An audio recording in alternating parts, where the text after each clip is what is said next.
오늘과 내일 한미일 북핵 수석 대표가 일본에서 모이는 가운데 내일은 중국의 왕이 외교부장이 우리나라를 찾습니다.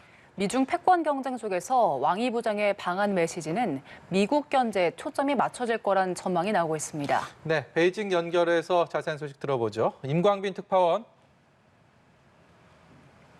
네, 베이징입니다.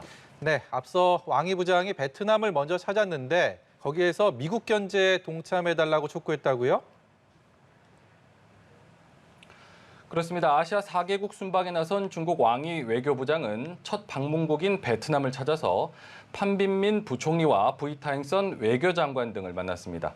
왕이 외교부장은 이 자리에서 두 나라 간 갈등을 빚고 있는 남중국해 문제와 관련해서 국제법에 부합하고 또 실질적 의미를 갖춘 합의에 빨리 도달하기를 희망한다고 밝혔습니다. 동시에 역외 세력이 아세안의 중심 지위를 무력화하지 못하게 하길 원한다고 말했는데요. 역외 세력에 대해 구체적으로 언급하지는 않았지만 미국을 지칭한 것이란 평가가 나오고 있습니다. 아프가니스탄에서 철수한 미국이 중국의 세력 팽창을 견제하기 위해 인도태평양 전략을 추진 중인 상황에서 미국의 개입 명분을 없애겠다는 뜻으로 읽히고 있습니다. 왕이 외교부장은 베트남의 방역 지원 의사도 밝혔는데요. 미국의 해리스 부통령이 2주 전에 베트남을 방문해서 기부하겠다고 한 600만 회분의 버금가는 570만 회분의 백신을 지원하겠다고 약속했습니다. 中越是邻国，那么两国人民也有着友好的感情。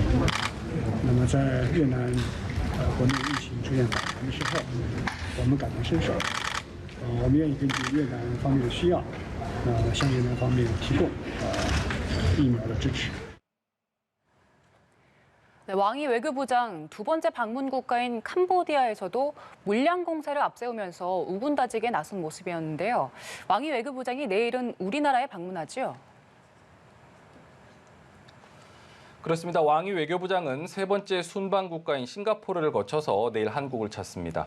한국 측의 초청으로 1박 2일간 방한하는 왕이 외교부장은 정의용 외교부 장관과 회담할 예정인데요. 한반도 정세를 집중 논의할 것으로 예상되는 가운데 마지막 방문지인 한국에서도 왕이 부장의 메시지는 대미 견제에 초점이 맞춰질 것이란 전망이 나오고 있습니다. 내년 한중 수교 30주년을 앞두고 양국의 협력 필요성, 또 시진핑 주석의 답방 문제 등과 더불어서 미국의 대중국 압박 구도에 한국이 가담하지 말 것을 요구할 것이라는 관측이 나오고 있습니다.